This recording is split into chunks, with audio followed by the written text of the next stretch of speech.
3 qism 19-bob Xolid Husayniyning Ming quyosh shu'lasi kitobidan. Layloni atayin kuttirish uchun biroz jim qolardi. Laylo esa uning qarshisida o'tirib, undan ko'zini uzmasdi. Turmada yashab o'tkazgan kunlari haqida Tariq gapirishni istamadi. Faqat urduchalar gapirishni o'sha yerda o'rganganini aytdi. Savollarga javoban boshini ilg'ab qo'ya qoldi. Shuning o'zi Layloning ko'z o'ngida tor, ko'rimsiz beton kameralarning namoyon bo'lishi uchun kifoya qildi. Tariq bu temir panjaralar ortida qanchadan qancha uqubat, xo'rlik, iztiroblarga duch kelmadi ekan. Men qamalganimdan keyin oyim 2 marta meni ko'rgani bordi. Keyin u bilan boshqa ko'rishmadim. Men unga bir necha marta xat yozdim. Javob kelmadi. Bilmadim. Xat yetib bordimi, yo'qmi bila olmadim. Anchagacha senga ham bir necha marta xat yozdim.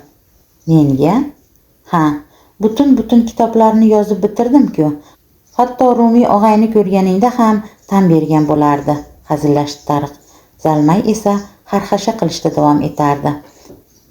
Bir paytlardagidek, yana qaytardi Rashid. Sevishganlar, sen albatta yuzingni ochgandirsan. Ochdi, bidirladi Zalmay. To'g'rimi, oyi, o'zim ko'rdim. Men o'g'lingga uncha yoqmadim, dedi Laylo yana pastga tushgan paytda Tariq. Kechirasan, u o'zi shunaqa, e'tibor berma. Laylo uyatdan qizarib ketdi. Nachora, o'g'il onasini rashk qiladi-da. Otasini haddan ortiq yaxshi ko'rgani uchun oyisiga boshqacha qaragan erkaklar bolaning ko'ziga balodek ko'rinadi. Laylo mavzuni almashtirishga tirishdi. Muridda anchadan beri yashaysanmi? Yaqinda 1 yil bo'ladi. Pokistonda bir sobiq xokkeychi bilan tanishib qoldim. Ismi Salim ekan. U turmaning paxanlaridan ekan. Oxirgi marta politsiyachiga pichoq urgani uchun 10 yilga olishgan ekan. Har bir kamerada xuddi Salimga o'xshagan ayyor, pishiq, tashqari bilan bog'lanib turadigan paxanlar bor edi. Onamning oftob urib o'lganini ham u orqali eshitdim. Menga 7 yil berishgandi. Hali ham omadim chopib qoldi. Mening ishimni ko'rib chiqqan sudyaning akasi afg'on ayolga uylangan ekan. Shundanmi u menga ancha shafqat qildi. Yana kim bilsin, men 2000-yilning qishida ozodlikka chiqdim. Salim menga akasi Saidning manzili va telefonini berdi. U akasining 20 ta xonali mehmonxonasi va restorani borligini aytib, men yuborganimni aytsang, u senga yordam beradi, dedi. Murini bir ko'rishdayoq yoqtirib qoldim. Avtobusdan chiqishim bilan qor bosgan archalarni, yog'och kottejlarni, quvurlardan chiqayotgan tutunlarni ko'rdim. Tog' havosidan to'yib simirdim. Hamma kulfat va musibatlar ortda qolib ketgandek tuyuldi.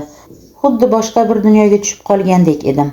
Said meni qorovullik va boshqa yumushlarni bajarishim uchun olib qoldi. 1 oy sinov muddati davomida ham yaxshigina haq to'ladi. Shu asnoda Laylo o'zicha Saidni tasavvur qilib ko'rdi. Mana u, qisiq ko'zli, yuzlari qip-qizil, baqaloq odam oynadan Tariqning qanday qor ko'rayotganini tomosha qilib turibdi. Meni Adiba ismli keksa oshpaz turadigan oshxona yonidagi kichkina qorovulxonaga joylab qo'yishdi. Mehmonxonagacha piramida ko'rinishidagi favvoralar, archalar, bodomzorlar oralab torgina so'qmoqdan boriladi. 1 oydan so'ng Said menga maoshimni to'liq berdi. Buning ustiga bepul tushlik, issiq kiyimlar ham, hatto yangi protez ham sotib olib berdi. Uning mehribonligidan ko'zlarimga yosh kelib ketdi. Birinchi maoshimdan shaharga borib, alyonani sotib oldim. Uning junlari shu qadar oppoq ediki, agar qor yoqqan tongda uyg'onib qarasang, hovlida uni topolmay qolasan. Faqat qop-qora ko'zlari va burni ko'rinib turadi. Yuqorida nimadir ayovsiz gursilladi. Zalmay koptogini asabiylik bilan devorga urardi. Men seni o'lgan deb o'ylagandim, dedi Laylo. Bilaman, aytding-ku. Layloning tomog'i qurib qoldi. Anavi odam, Laylo tutilib qoldi. Haligi xabar keltirgan odamning aftiga qarab, uni umuman yolg'onchi demasdingda, men unga ishondim. Men bu keng olamda tanho qolib ketgandim. Shunaqa yomon bo'lib ketdim. Keyin Rashidga tegishga majbur bo'ldim. Agar bilganimda kerak emas. dedi Tariq yumshoqlik bilan. Uning ovozida ta'na ohangi yo'q, bilinmasdi. Xuddi o'rtada biror noxushlik yuz bermagandek tutardi o'zini. Kerak Tariq, yana bir sabab ham bor edi. Sen u haqida bilmaysan hali. Senga aytishim kerak. Sen ham uning yonida o'tirib gaplashdingmi? So'radi Rashid o'g'lidan. Bola negadir jim qoldi. Ko'zlari pirpiradi. O'g'lim, sendan so'rayapman. Zalmay og'ir yutindi. Men yuqorida Maryam xolam bilan o'ynadim. Oyingchi? Zalmay o'tinchli va aybdor qiyofada Layloga tikildi. Uning ko'zlari jiqqa yoshga to'lgandi. Bo'pti Zalmay, dedi Laylo dangal. Borini aytaver o'g'lim. Oyim pastda o'sha erkak bilan gaplashib o'tirgandi, dedi u nihoyat past ovozda. Tushunarli, dedi Rashid. Yana ikkita xotin til biriktiribdi-da. Men uni ko'rmoqchiman, dedi Tariq. Uni yoniga borishim kerak. Borasan, dedi Laylo. Birga boramiz. Aziza, Aziza, jilmaygancha uning ismini takrorladi Tariq. Ismi muncha chiroyli bo'lmasa. Sen uning o'zini ko'rganingda edi, g'irt qo'g'irchoqning o'zi. Sabrim chidamay ketyapti. Qariyb 10 yil o'tdi oradan. Ular tor ko'chada qanday uchrashishgan edi, qanday o'pishishgan edi. Endi esa Laylo uning qarshisida qay ahvolda turibdi? Oldingi go'zalligi qani?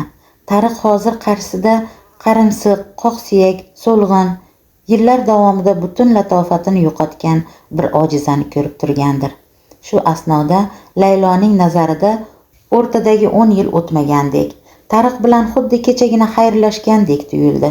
Go'yoki shu 10 yil ichida urush, qirg'in-barot janglar ham, yovvoyi toliblar ham, ocharchilik ham, o'lim ham bo'lmagan. Demak, bolalar ham tug'ilmagan. Birdaniga Tariqning yuzi tundlashdi. Qat'iy va shafqatsiz tus oldi. Bu ifoda Laylo uchun tanish edi. Xadimning ustiga yasama oyog'ini o'qtalib borganida ham uning yuzlari ana shunday bo'g'riqib ketgandi. Tariq astagina Layloning qavargan lablarini ushlab ko'rdi. Bu o'sha. Shu onda Layloning tasavvurida o'sha o'z iffatini Tariqqa hadya etgan unutilmas kun mayda tafsilotlari bilan jonlandi. Tashna vujudlar ehtivosi, qaynoq nafaslar, shirin entikishlar. Seni olib ketishim kerak edi, dedi Tariq sokin ovozda. Laylo yig'lab yubormaslik uchun lablarini tishlab yerga qaradi. Sen hozir birovning nikohidagi ayolsan, onasan. Sening qarshingda esa men turibman. O'tgan yillar ichida nimalar yuz bermadi. Balki men kelib noto'g'ri qilgandirman, ammo boshqacha yo'l tuta olmasdim. Qani edi Laylo, men hech qayerga ketmasdan yoningda o'tirgan bo'lsam. Bo'ldi, yetar, ingradi Laylo. Men boshimga qilich kelsa ham aytganimda turib olishim kerak edi. Imkoniyat borida senga uylansam bo'larkan. Shunda hammasi boshqacha bo'lardi. Tariq unga tomon yana bir qadam yurmoqchi edi, ammo joyida qotdi. O'zimni ham, seni ham qiynagim yo'q. Hayotingni buzib nima qilaman? Agar ketishim senga ma'qulroq bo'lsa, ayt, meni qaytib ko'rmaysan. Yana Pokistonga ketaman. Sen uchun ortiqcha tashvish tug'dirishni istamayman. Faqat aytsang bo'ldi. Yo'q. Laylo avval Tariqning qo'lidan tutdi, keyin negadir qo'yib yubordi. Kerakmas, ketma. Iltimos qilaman, qol. Tariq xo'rsinib bosh irg'adi. U kunduzi 12 dan 8 gacha ishlaydi. Ertaga kunduzi kel. Seni Azizaning oldiga olib boraman. Men undan qo'rqmayman, bilasan-ku. Bilaman. Ertaga kelasan-a? Xo'sh, keyinchi? Keyin o'ylab ko'rishim kerak. Nima bo'lganda ham. Ha, tushunaman. Hammasi uchun kechir meni. Oldingda gunohkorman. Qaysi gunohingni kechirishim kerak? Kelaman deganding. Mana kelding-ku. Seni ko'rganimdan xursandman, Tariq. Titragancha uning izlaridan termilib qoldi. Jild xat yozganman dedimi? Layloni battar qaltiroq tutdi. Yuragiga cheksiz anduq cho'kkanini his etdi. Atrofni qoplagan zulmat xiyol tarqagandek bo'ldi. Xiragina umid shu'lasi ana shu bo'lsa kerak. Men yuqorida Maryam xolam bilan o'ynayotgandim. Oyingchi? Oyim pastda o'sha erkak bilan gaplashib o'tirgandi. Tushunarli, dedi Rashid. Yana ikkita xotin til biriktiribdi-da. Negadir uning yuz chiziqlari muloyimlashdi. Peshonasidagi ajinlar tekislandi. Shubha va ishonchsizlik alomatlari ham qayoqqadir yo'qoldi. Rashid xotirjamlik bilan ularning ro'parasiga o'tirib oldi. Uning ko'rinishi kuchli to'fon paytida qanday yo'l tutish haqida qat'iy qarorga kelgan kema darg'asini eslatardi. U qaror qabul qilgandi. Maryam nimadir demoqchi bo'lganida unga qo'li bilan imo qildi. Endi kech, Maryam. Keyin esa Zalmayga sovuqqonlik bilan amr etdi. Sen tepaga chiq, o'g'lim. Zalmayning yuzlarida dahshat akslanardi. U ko'zlarini katta-katta ochganicha hammaga bir-bir qarab chiqdi. O'ylamay netmay gapirgan gapi qanday oqibatlarga olib kelganini chamasi anglagandek edi. Endi nima bo'ladi? Tezroq, baqirdi Rashid. U o'g'lining tirsagidan tutib tor zina tomonga sudrab ketdi. Zalmay qarshilik ko'rsatmadi. Maryam bilan Laylo jim turishardi. Ular Rashidning nuqtai nazarini bilmoqchi bo'lganidek bir-birlariga savol nazari bilan boqishardi. Men u yoqda mehmonlarga eshik ochib, jamoadonlarni tashib yurgan paytimda o'z uyimda shunaqa sharmandali ishlar bo'layotgan ekanda. Yana o'g'limning ko'z o'ngida, dedi zinapoyalardan ko'tarilayotgan Rashid o'ziga o'zi gapirib. Jimlikni yuqori qavatdan kelayotgan og'ir va zulmkor qadam tovushlari buzib turardi. Keyin eshikni qarsillab yopilgani va kalitning g'ichirlab buralgani eshitildi. Yana og'ir qadamlar zinalardan pastlay boshladi. Rashid pastga tushgach, bir qo'li bilan kalitni cho'ntagiga solarkan, ikkinchi qo'lida kamarni qismlab olgan, to'qasi yerga tegib turardi. Maryam uning oyog'i ostiga o'zini otgan edi, xonaning bir chetiga borib tushdi. Kamar vazirlagancha havoni kesib tushdi. Laylo qimirlashga ham ulgurmadi. Zarb qoq peshonasiga kelib tushdi. Avvaliga kaftini chakkasiga bosdi. Keyin bir qonga belangan kaftiga, bir Rashidga angrayib qaradi. Birdaniga taajjubning o'rnini nafrat egalladi. Rashid kamarini ikkinchi bora siltaganida Laylo chaqqonlik qilib to'qasidan tutib qoldi. Ammo eri kuch bilan kamarni tortib oldi. Kamar yana bir zuvurladi-da, bu gal Laylo chap berishga ulgurdi. Rashidga tomon sapchib, uning quloqlariga chang soldi. Rashid esa so'kinganicha Layloni bir chetga irg'itib tashladi. Ammo qochishining imkoni yo'q edi. Rashid Layloni devorga qisib, kamarning to'qasi bilan ayamay savalashga tushdi. Kamar to'qasi qip-qizil qonga belandi. Zarbalar ayolning ko'kragiga, yuziga, qo'llariga, yelkalariga kelib tushardi. Maryam zarbalarning ham, o'zining samarasiz iltijolarining ham sanog'ini yo'qotib qo'ydi. Kamar hamon siltanardi. Tartibsiz zarbalar, tepkilar, mushtlar uning ko'z o'ngida chirpirak bo'lib aylanardi. Shu choq kimningdir tirnoqlari Rashidning bo'g'zini, peshonasini, yuzlarini timdalaganini payqadi. Sening adabingni beraman endi men. Maryam hatto o'z ovozini o'zi tanimadi. Rashid Layloni changalidan bo'shatdi va unga o'girildi. Avvaliga u Maryamni ko'rmadi. Ko'zlari qisilib, qarashi yanada qahrli, qasoskor tus oldi. Shu onda Maryamning ko'z oldida to'y marosimi jonlandi. O'shanda ularning nigohlari ilk bor ko'zgu sahnada to'qnashgandi. Norasida kelinning ko'zlari o'shanda shafqat, iltifot tilab multirar. Erkakning qat'iy nigohlarida esa befarqlik va loqaydlik aks etardi. Mana o'sha nigohlar. Bu gal vahshat va qabohat chaqnamoqda bu ko'zlarda. Nega? Maryam yomon xotin bo'ldimi? Xiyonat qildimi? Qadriga yetmadimi? Uyini saramjon tutmadimi? Ovqatini vaqtida yedirmadimi? U erining oldida qanday gunohga qo'l urdi? Nima sababdan bu er uni butun umrini azoblab keldi? Axir shu odamga yoshligini, butun hayotini qurbon qilmadimi? Kamar yerga tushib ketdi. Tushunarli. Endi qo'llari bilan ishga kirishadi chamasi. Laylo chaqqonlik bilan poldan nimanidir oldi. Uning qo'llarida singan stakanning qirrador parchasi yaraqlab turardi. Bir soniyadan so'ng Rashidning bo'g'zidan qon tirqirab, ko'ylagini qizilga bo'yay boshladi. Rashid sherdek o'kirib, Layloga tashlanardi. U yerga quladi. Bir zumda er uning ustiga chiqib bo'g'ziga chang soldi.